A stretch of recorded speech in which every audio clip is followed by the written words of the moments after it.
How we view the workplace has drastically changed over the last couple of years, especially with regard to the workplace purpose and function. Today, we'll address some of the key findings from Coor's latest report, Join the Workplace Revolution. And this is a report based on a market study that was conducted earlier this spring and was conducted in all Nordic countries. So why do we talk about a revolution? Employees feel more empowered today than ever before and have new demands regarding their working life. This means that employers need to find new strategies and solutions in order to meet these or maybe even exceed these expectations that employees have. For those of you who don't know Coor, we're a leading provider of facility management services in the Nordics, and we aim to create the happiest, healthiest, and most prosperous workplaces in the Nordic region. My name is Sara, and I'm one of the workplace strategists here at Coor. I'm a part of a team called Coor Advisory, who works with guiding organizations through the complexity of various workplace challenges. With me here today in the studio, I have my close colleague Oscar, Head of Advisory, and Joachim, who is our Customer Experience Manager. But that's not all. We also have some guests with us on links here today. We have Brita Helleberg, a psychologist within the field of organizational psychology and business. And we also have Per Christian Helland, Head of Strategy and People Experience at Storebrand. Very welcome. We were also supposed to have Kari Selkela, Vice President and Head of Real Estate at Fiskars with us today, but unfortunately he became sick, so he can't participate this time. Today, we'll start off by talking a bit about the modern employee, together with interesting reflections from Brita. We will also talk about the employer's dilemma with great learnings from Per Christian. And then we will end the webinar by talking a bit about the future workplace and focus then here in the studio, but also with some insights from our dear guests. And hopefully we'll all learn a bit about the experience and the expertise from the people who we have with us here today. At the end of the webinar, we'll also have some time to address the questions that you may have during the time that you're listening to us here today. So don't hesitate to use the Q&A function here in the Teams. And I'm also going to mention that this webinar is recorded, so that this recording will be distributed later after the session. So now that we have gone through those practicalities, let's start off by diving into this first topic of the modern employee. What do the modern employees value, and how has their needs changed during this pandemic, and what role does the workplace play in their working life?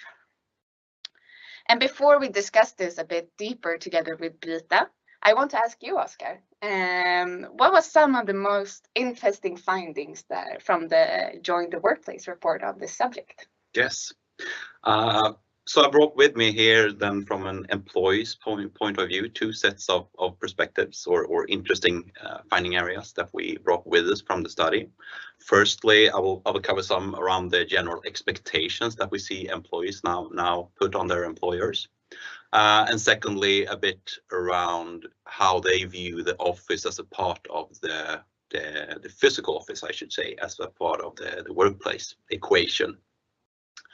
If we start with the first around expectations, we now see very firm expectations in terms of work location flexibility, meaning that as much as 4 out of 10 employees now will consider another employment if they're not allowed to choose for themselves. Important to stress there that they don't necessarily want to work from home the entire time, but it's the matter of choosing for themselves. That's the important part here. Secondly, we also make a strong note out of 1 in 3 employees now expecting office improvements or improvements in the workplace, the physical workplace. And same there, 1 in 3 will actually leave. Our study indicates if that's not being met. I should also say that we see some differences between different demographics. So the younger generation seems or quite strongly are higher in these figures. The second perspective, office as a part of the workplace and sort of the motivations now, we recognize so the motivations or primary drivers for coming into the office. We recognize very similar topics that's been long debated. Social, the social aspect of coming into the office, collaboration with colleagues, but also learning opportunities are the three primary drivers that we capture from the study of coming in. By contrast, areas that discourage employees from coming into the office or more makes employees more likely to stay at home. We see the time aspect of being able to save time from commuting, money aspect even, but also some employees naturally perceiving that they are more productive from their own home. But the office is still valued by the vast majority of the ones we've queried in this market study. So all in all, very strong expectations that we now see, and many linked to sort of an employer's ability to attract or retain talent. The office will be an important part of the future, with an emphasis around social collaboration, learning, that many offices or physical offices will need to foster going forward. Yeah, great. Thank you for that, Oscar. I now want to invite Brita to join our conversation here around these findings. Employee expectations on the workplace are evidently high, and the data shows that some employees are even willing to resign from their jobs if we don't see a change in this. What do you, Brita, believe has changed in over our time at home on the way we view our work life and our workplaces? Well, as we can see in this slide, it's evident that people and employees want more flexibility on the job and where to work from. And as we can see here also, there have been some substantial wins with working from home, mainly like time saving and higher productivity. And losing those wins is really a lot harder than gaining new positive aspects. In that sense, we have like a loss aversion as humans. If we have gained something, we value that a little bit less than if we lose something of the equal amount. So I think it's hard to go back. But I also think it's a really big win in this because people have tried new behaviors. They have tried to work in different ways. And we know that work-life balance is one of the most highly valued things that candidates look for when they search for a job. And here, when we see that employees working from home have higher productivity, we can only guess that part of that is that they have been able to find ways of working that are good for them. Maybe different times of the day, maybe to be flexible with getting kids from school, etc. So I think one of the main things that has changed during the pandemic is that employees have been given more freedom, more autonomy to experiment with ways of working and finding things that works better for them. But I also think that a second thing is that we see that work life contains increasingly more complex work tasks. And with the increased digitalization that the pandemic has led to, it becomes more difficult for employees to know what goals to obtain and what to prioritize. And this leads to it can lead to stress and it can lead to confusion. But people that can find that their own personal values are aligned with the purpose of the organization have an easier time to navigate through this uncertainty. So I also think that this trend of more purpose-driven companies has accelerated as employees working from home really need to connect their own values to the company's purpose. Yeah, really interesting. I think especially the part of how losing something is more costly than the gains from what we can get from coming back in. But as we saw on this slide and the data as well, is that we still feel very strongly about the office and it's still very valuable for us as modern employees. Are there any psychological or scientific explanation to why we as modern employees feel so strongly about the workplace or care so much about having that office to go to? Does it fulfill a specific need for us as human beings? What would you say? Yeah, it definitely does. I mean, most people spend a fair amount of their time at the job or thinking about the job. So it's a really important part of our lives. And of course, the same motivational aspects that we have in our personal life, we have at work. So if you ask people, why do you work? You probably get tons of different answers. But can we find some underlying factors explaining what creates motivation and why it is so important and why people care so much about work? And yes, we can, because psychological research has shown that if we feel like if we have eaten and if we have slept, which is our basic needs, then we can find 5 factors that explains what gives us people joy, well-being, what makes us happy. And that is such a strong drive for people to seek that. And we seek that at work and we seek that at home. And these 5 factors are positive emotions, that we want to laugh and have fun. And of course, you can have that with your colleagues. The most important thing is positive relationships. And it can be just a smile and a hi at the reception desk. And it can be like this deeper conversation with your team members, but to have positive interactions. And then that we find the work meaningful. Probably we work for something that we believe in, the purpose. And then the 2 last thing is to feel engaged, that we get caught up in doing something and enjoying the activity we do. And lastly, that we feel competent. And the work is a great arena for this. We strive for goals and we get positive feedback and we get kicks of reaching those goals. So these 5 factors are essential for all people, but of course, some will satisfy some of them more at home and others at work. So it can take very different approach when we look at it. Okay, yeah, interesting. So it's really all about learning about your own employees and understanding your organization to find what to prioritize regarding these various needs.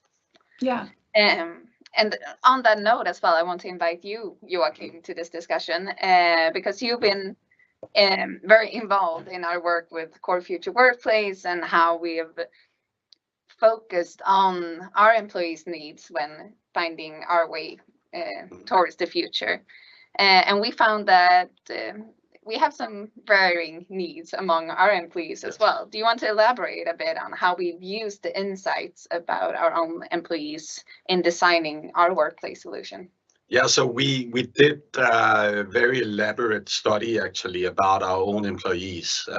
We interviewed more than 30 people around the Nordics and we surveyed them, and we found that there are different behavioral segments, what we call personas, who have somewhat similar needs and who we can group together. And we use those to inform what we should design so they actually want to go to the office. So, for instance, one behavior segment is the balancer. It's this person who is in the middle of life with small kids and who needs the flexibility. And we use that persona to inform us about how can we make the workplace a place where it makes people be like having an easier life. How can we create more flexible solutions for them? How can we make it so that they don't lose time to go to the workplace, but they actually save time by going to the workplace? So we used like very deep analysis about who are actually working here to inform us about how we design solutions at the workplace. So in that case, you can almost say that it's more about minimizing the loss that Brita mentioned here before than finding all of these other gains that you can. There are also other gains, of course, but we definitely looked at how to minimize the loss of losing time on commute and so on. Yeah. Interesting. And it is something important to stress, right? When also looking back to the figures, not to draw any general conclusions for all your staff, but to really understand different segments, and that this might vary quite significantly between different employee groups, different lifestyles, what have you. Definitely. Yeah, interesting. I want to make time for one last question here to Brita before we move on to our next topic as well.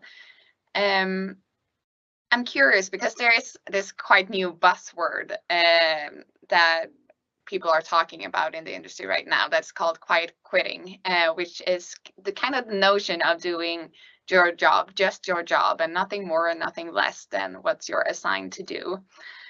What are your reflection on this current trend word in relation then to the modern employee and the role of the workplace? Well, I would say like it's a buzzword. It's nothing new under the sun, but I think it captures something important. And one way of explaining this is to use this psychological term, the fundamental attribution error. And that is a cognitive bias that we people do, that if I come to a meeting and I'm not very active, then I can explain it because, you know, my kid didn't sleep this night, I'm stressed, I have a lot of other things to do.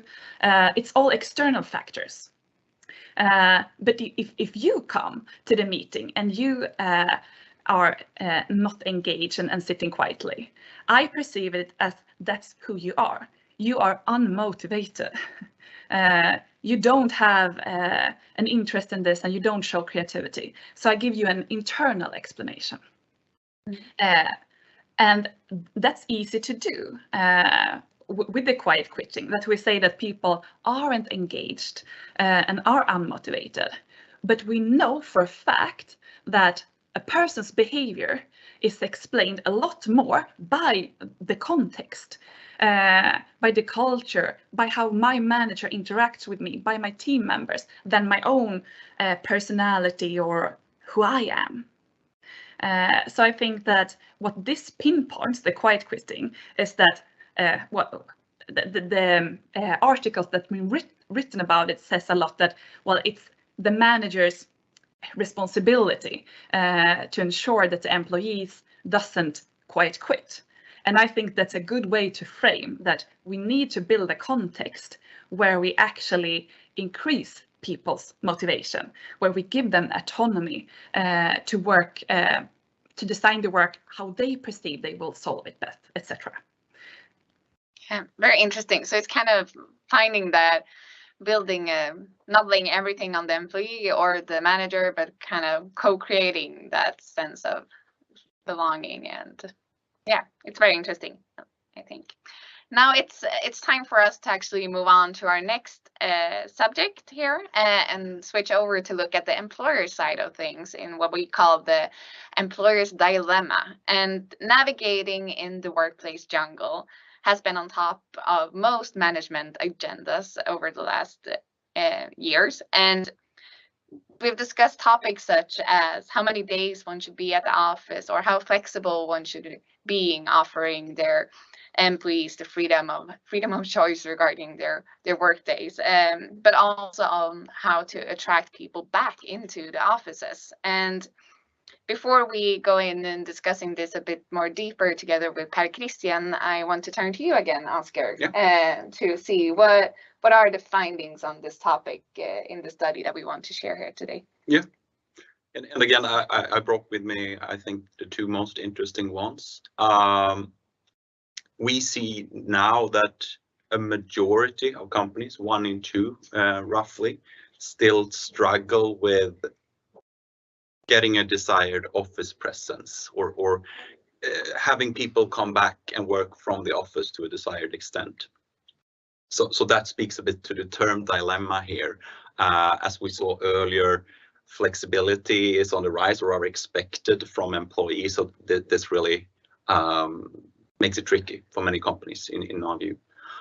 Related to this, we also posed a question to all our decision makers that I should understate that all of these perspectives relates to about their office or remote in-office versus remote working policy. So how are companies mandating their workforce employees to come back to the office?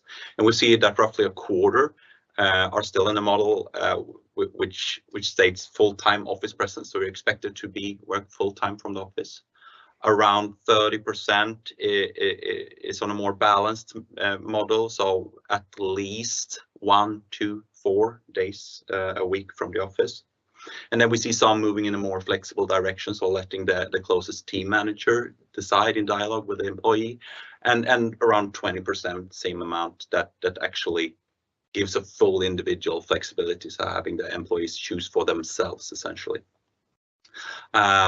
And again, if we reflect back to the figures we saw earlier with 4 in 10 expecting full-time full individual flexibility in terms of work location, we see or think that based on these 20% that offer this today, many companies have a more flexible route ahead of them, which combined with this challenge of having employees work from the office to a desired extent is a dilemma. Yeah, definitely. And thank you for that, Oscar. It's a very interesting data point, I think. And we can see here that apparently it isn't one obvious solutions for most companies on which route to take here in order to balance the gains for the teams and organization, as well as what the employees want and desires. However, Storebrand has come quite a long way in designing their hybrid solution and navigating in this dilemma. Isn't that right, Per Christian? Can you tell us a bit about your chosen strategy and how you decided upon that? Absolutely. So happy to be here. We early decided that one size does not fit all, and that we couldn't foresee the long-term effects here, and we believe that things will change over time. So within a team, for each individual, for us as a company, the solution will probably vary through the year and through the years to come. So we put together a quite large team April 2020 to look at what could be the effects of the pandemic, and we didn't foresee the sort of timeline, but we had a great process and ended up with the decision that teams and the team autonomy should be the core of the approach. So we have no rules, but we have a dilemma. So looking at the slide, I think we have a combination of the two in the middle there, because we don't offer 5 days at home for anyone. But the teams need to have a discussion, and each individual also need to have that discussion with themselves, where we have a balance, where we balance your own needs and the needs of the team. And this balance is an ongoing discussion, and we see that teams that have this discussion, for instance, every other month or so, there the people feel much more engaged in the solution they decide on. So let's have 2 examples here. From the start, we believe that innovation would go down as long as the offices were closed. And we firmly believe that when things open up again, we need to come together to make sure that we get the innovation we want. We're actually not so sure about that anymore. So we have learned a lot of things during the way, and we necessarily don't see a one-to-one link between innovation and the need to meet each other. Another example that we talk a lot about these days is my understanding of other people's need for me. So it's easy to understand my own needs and what I want, but there could be needs of other people where they need to have me in the office. And this is a difficult thing to truly understand, and also to some degree respect, because it's not sort of something you can write down that this person has this need for me, but it could actually vary also over time. So it's a dilemma, but as long as you talk about it, we believe there are good solutions.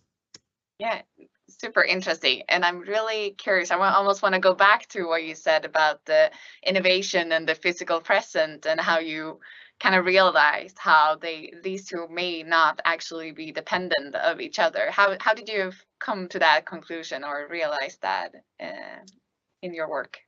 Yeah. Let me take a sort of detour to answer this question, because people often come to Storebrand and they ask us, how do you get the people back in the office? And we will address that question later on here.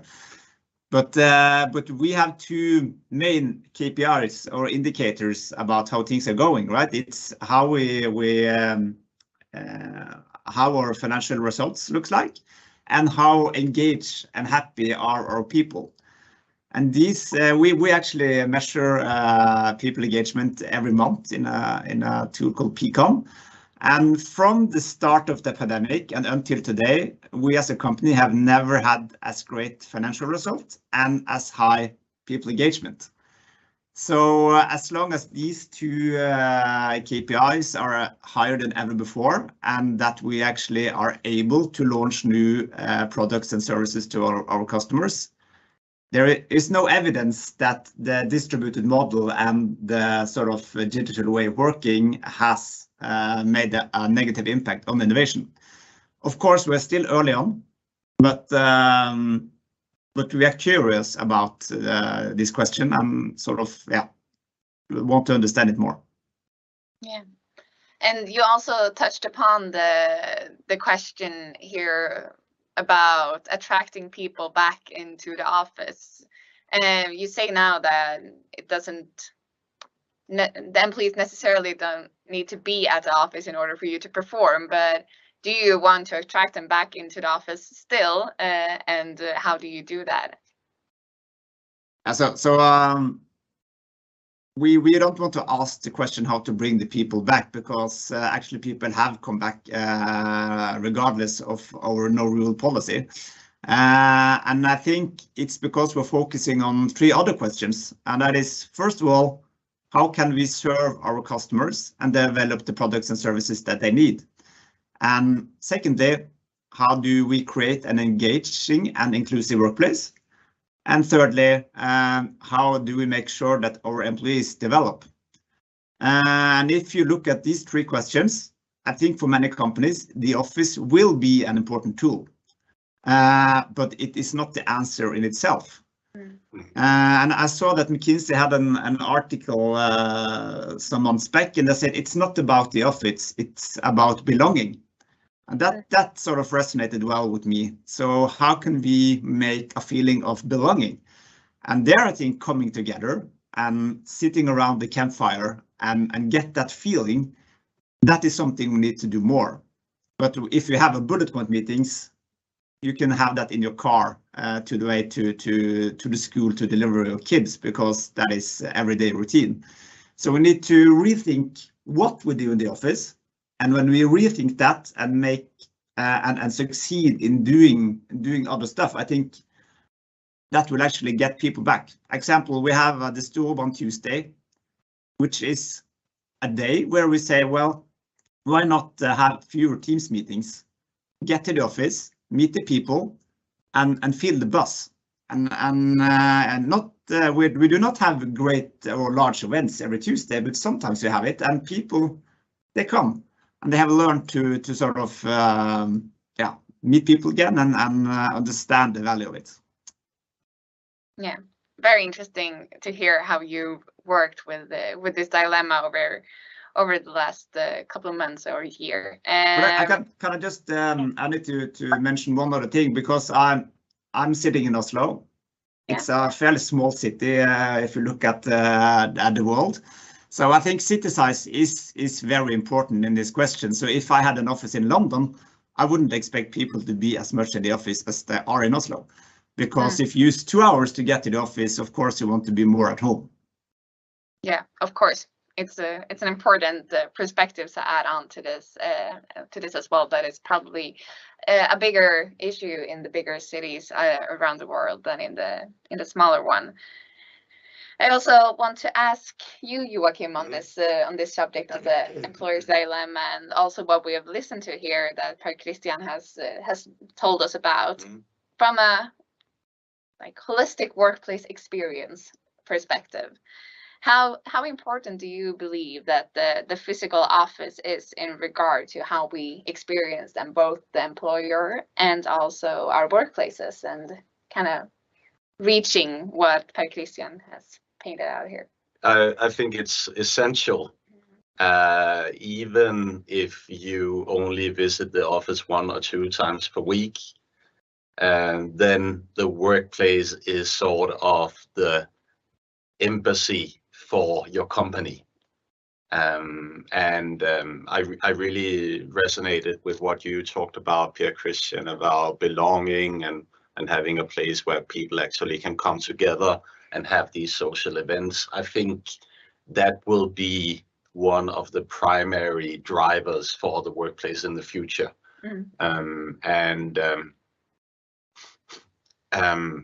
That doesn't really matter whether you end up staying in the office 1 or 2 days a week or 5 days a week. No matter what, it will be important, but it will do different things depending on your company and what type of work you're doing. Yeah, definitely. I agree. I also want to come back to you, Per Christian, with one last question at least before we move on to the next subject. If it feels like, or listening to you, you can kind of say that you have come quite a long way in finding this hybrid solution for your company and your employees. If you could give 3 tips or recommendations to the audience here today on how to succeed with this in their own organizations, what would they be? Well, firstly, I think it's do not focus on bringing people back, but to create a great workplace. And I think people will come back by themselves. Secondly, think continuous improvement. We're just in the beginning of a completely new way of working. So I hope we can look back 5 years from now and acknowledge that what we did today is not the best way of doing things, because we can do better. And third, share best practice, both internally and with other companies like we're doing today. I think that is a necessary tool to succeed. Yeah, very good tips and recommendations, I think. And thank you so much, Per Christian, for sharing how Storebrand approaches this employer's dilemma. Before we spend some time on the Q&A and the questions that has come in during the time that we've been talking here, we're going to move on to our last theme for this morning, which is the topic of the future offices or the future work. And all of the things that we have discussed here so far kind of naturally adds up to have an impact on how we design our future workplaces and future offices around the world. So now I think we're all very curious here, Oscar. What does the report say on this last topic? Yeah. So I would say firstly, luckily, we see that many things aren't standing still. A lot of things are happening. We see that roughly 3 in 5 companies are now planning rather structural changes to their physical office premise. Most common ones being redistribution of the layout, so introducing more social feature, more opportunities to collaborate with teams, creative work, for instance. And also a lot of companies actually relocating offices, so realizing that that's sort of a foundation or their needs could be better suited somewhere else. So that would be the view of the decision makers in the Nordics that we've asked, looking from the employee side of things and what improvements that they foresee would be the most valuable to them. I brought a top list here. The list is quite substantial, quite long, but the top ones are actually, or the number one would be employee wellness and health and well-being, and increased support for that. And that could encompass everything from good ergonomics in the workplace to fitness rooms or wellness rooms of different sort, dressing room or storage for taking the bike to work, for instance. And then we also see increased support for individual focus work, as well as meetings technology. Last one being a theme quite extensively focused since the start of the pandemic, but still an important improvement area in the workplace. We also are specifically around services and services that could potentially increase employees' willingness to come to the office. And the number one category here was lunch, and by a quite far extent, I should say also. So many employees claim that they, with an improved lunch, either quality-wise or in terms of a broader selection, would have an impact in terms of their office presence. And then we can also see access to masseur, as well as arranged fitness activities being very interesting services. Interesting to hear. Thank you, Oscar. And since Kari is unfortunately sick and couldn't join us today, we'll address this last topic shortly here in the studio together with you guys here from Coor, and also have some input from Brita and Per Christian on this topic. So during this last year, Coor has developed their own perspective, or even may call it a mantra almost, about the future of work in our offices. That is very much based on the input that we have gained from our employees and the market studies that we are conducting frequently. We call it Make Every Moment Matter, and it addresses much of these challenges that we have talked about here today, about finding the tools and make the work tasks and the interactions and the different occurrences matter for both the modern employee, but also adding value for the employer, and so both the people and the business, you can say. And we see that this is something that can be translated both into the physical design, but also the services and our ways of working here at Coor. So, and I know, Joachim, you have been closely involved in designing this overall concept really from the start. Will you shortly describe how Coor sees this shift of purpose of the physical space? Yes, I think the best way to start is by looking at what the workplace and the white-collar office did historically. And now I'm drawing it up a bit crudely, but I would say it was like a generic space with lots of similar workstations, lots of similar meeting rooms. Then you had a reception where people could come into the office, and maybe you had some coffee machines distributed across the office. But it was very much alike all over the workplace, with some small differences, but you just came in and you were supposed to work. And now we believe that in order for people to actually find value in coming into the office, you need to make every moment matter. And what do we mean by that? We mean that we should design the workplace according to purpose and function a lot more. So for instance, how can we make the workplace a place where people feel belonging and community, and they can feel the culture? And what does that imply for how we design the workplace and different parts of the workplace? How can we make a workplace where people are creative? And what does that mean for different parts of the workplace? Or what you just addressed earlier, how can we make the workplace a place where people actually feel good, and where the workplace becomes a vehicle for employees' well-being? So it's really these questions that we have tried to address in our own conceptualization. We think that the workplace should not just be a place, it should be a destination for like solving different functions and achieving different purposes. And maybe even finding, I'm thinking back to what Brita mentioned earlier here as well, about aligning your own values with the company's value and kind of creating that, that platform where you feel connected to the organizations and the people, and that's a part of that organization. Definitely. But we have also then, one of the things that we've worked quite a lot with is designing new services for this workplace in order to kind of fulfill these different areas that you mentioned here.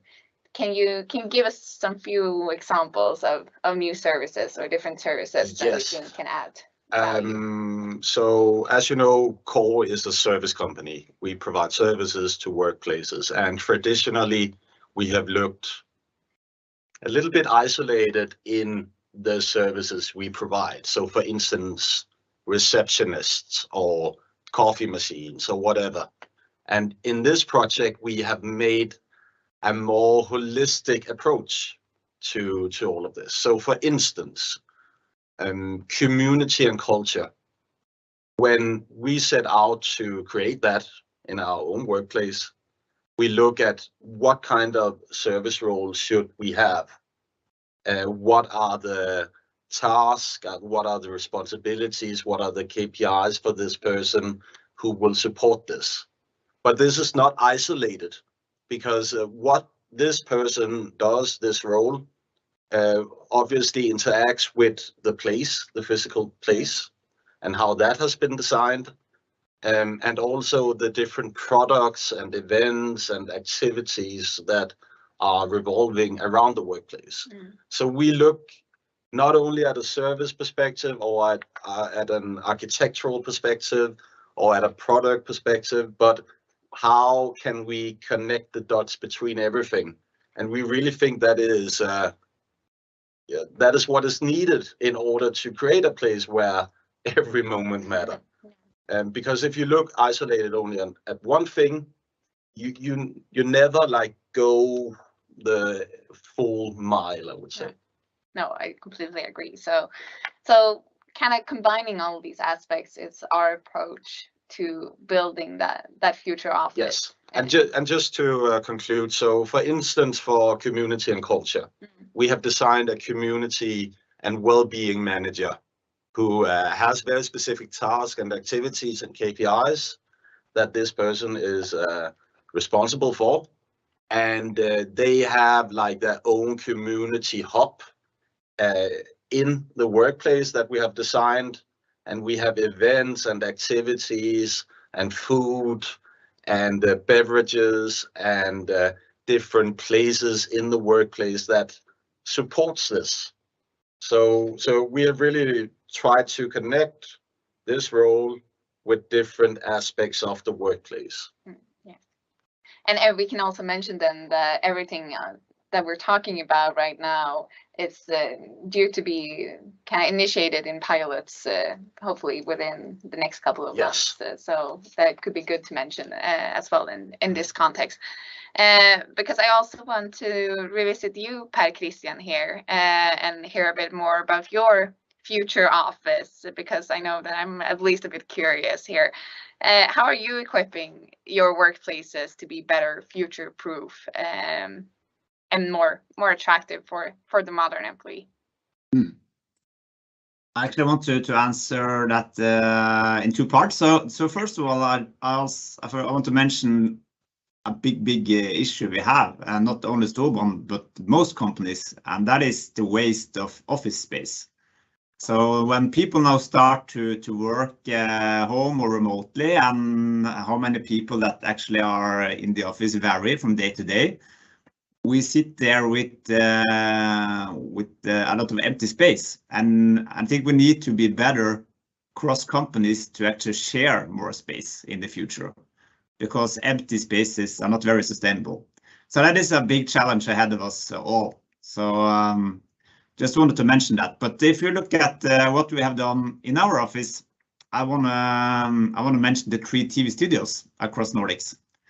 So during the pandemic, we decided we wanted to improve our visual communication, both to customers and to our employees. So we have built in total 3 studios, and we have hired people from the TV industry, and this has been a massive success. And if you look at the numbers, our customer reach has tenfolded since before the pandemic. So this is something we really believe in, and it has also engaged our own employees a lot. So yeah.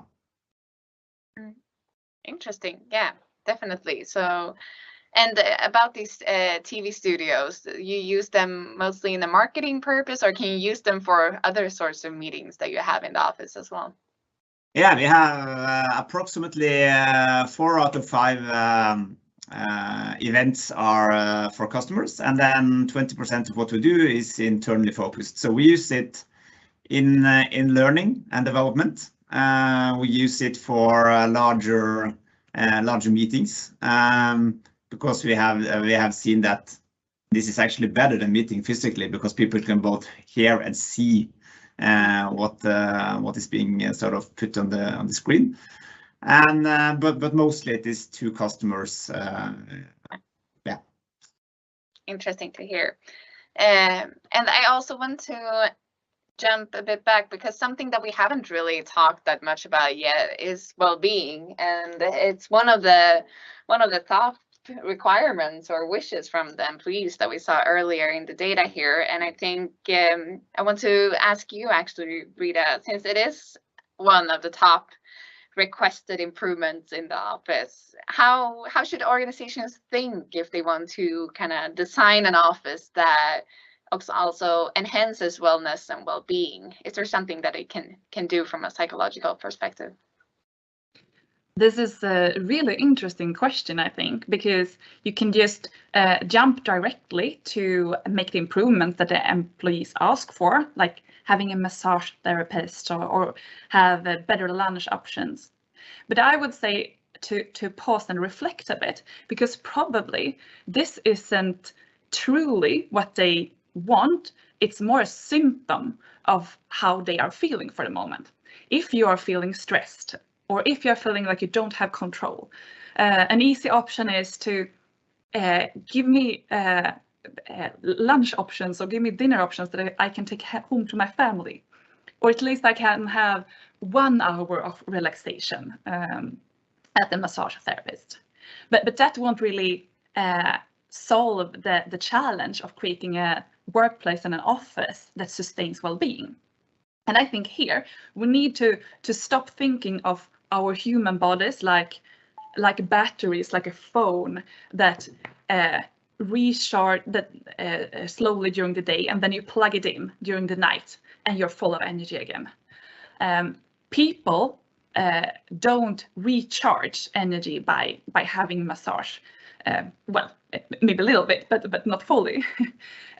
People recharge energy by coming into contact with positive emotions, to feeling joy, belonging, like you all been talking very much about, to feeling this meaningness and engagement, and to feel as little as negative emotion as possible. We will always feel quite a lot of them, but to minimize uncertainty. For example, what Per Christian just said about the information, to use a TV channel internally to communicate, that's amazing. You make the information accessible to everyone, and those who want to see it again, to understand, they watch it again. So this is a way to give employees control and possibly to feel more engagement. And another thing, I mean, it's a lot of things to do around this, but I think we talk a lot about engagement. You asked me about quiet quitting before, and how do we create engagement in the organization? You know, we can read a lot about it. We can find a lot of McKinsey reports that says how we should do it. But in the end, it's the employees and the managers in the organization that needs to do these behaviors. So I think that if we're talking about having physical gyms to do yoga, why aren't we talking about having behavioral gyms? For example, a leadership gym where leaders can go into, it's a physical room, leaders can go into that and practice difficult conversation through VR glasses. Or maybe, speaking of the belonging, meet another leader that has the same needs and connect cross-functional.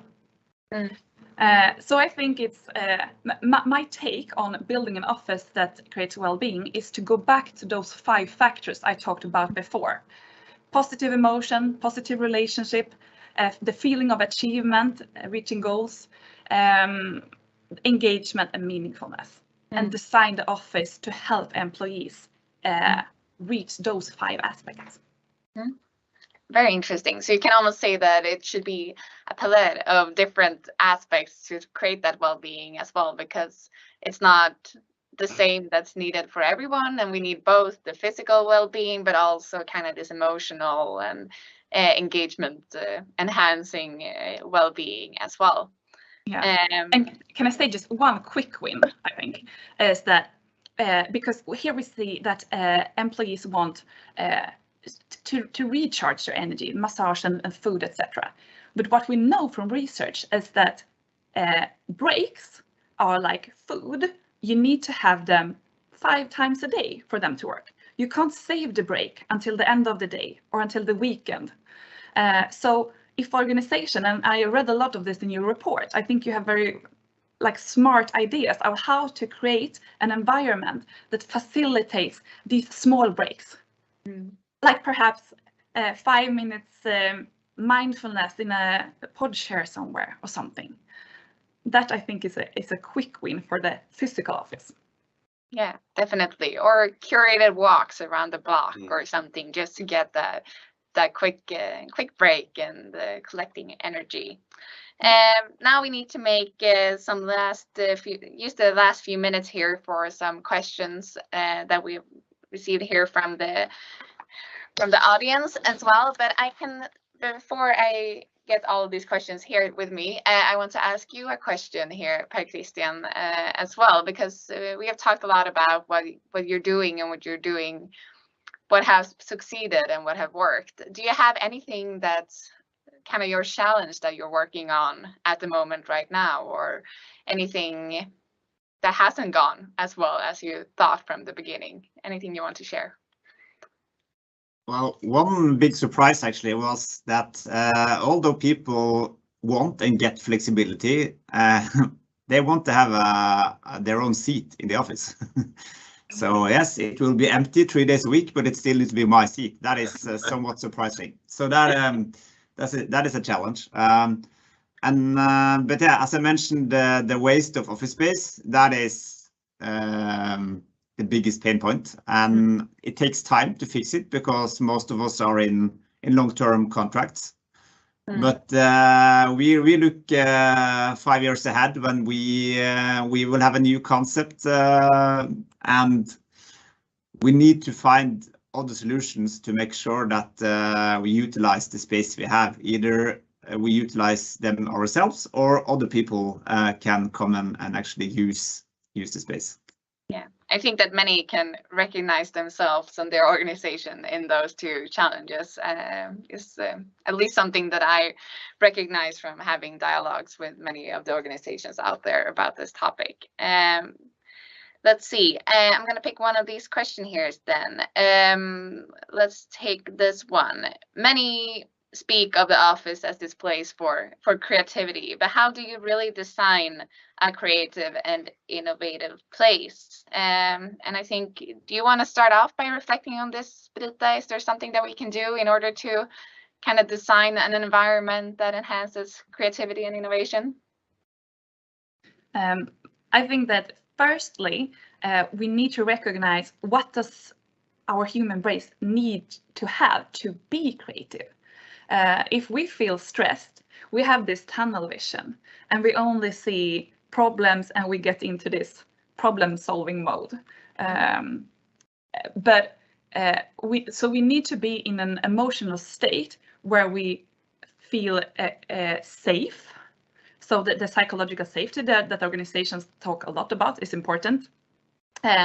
That means that we probably can't just put people into a room and have a creative brainstorming workshop. That will only be like a power struggle to see, can I say this? What will the consequences be? So actually thinking about, if we have this workshop where we meet, how can we, before that, build up to this safe environment? For example, I don't know, sending out a video presentation or having a panel debate in the TV studio. Yeah. And also to have structures that help people to early on in such a workshop make everybody speak, for example. Yeah, super interesting. I don't know if you want to add something, Joachim, as being our creative, passionate here in the studio. Well, I think most workplaces are designed according to like rational linear thinking. We need to be productive and we need to be effective.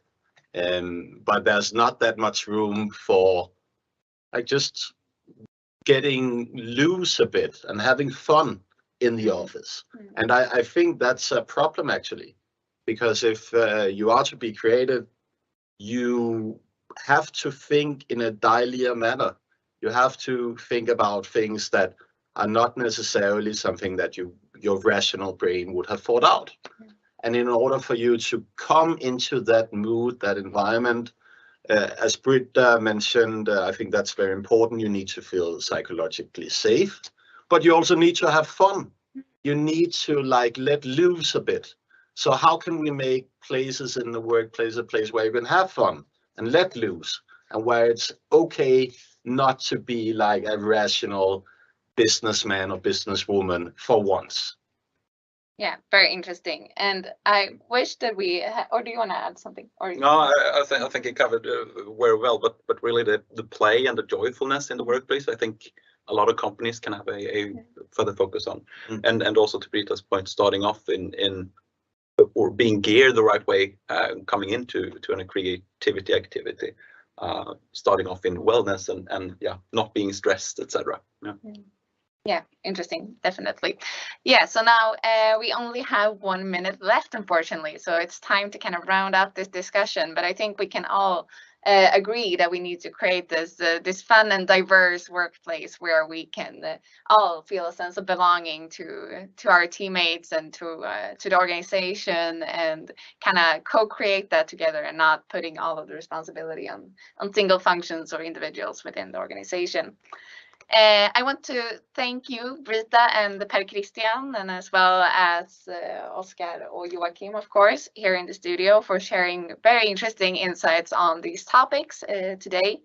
Hopefully all of you who's been listening also found it very interesting and learningful. The report that we presented the data from here today can be found on all local websites, on all local Coor websites, and we will also include links to that in the email that we'll send out after this webinar. In that email, you will also find the contact information if you have any further questions that wasn't addressed here today.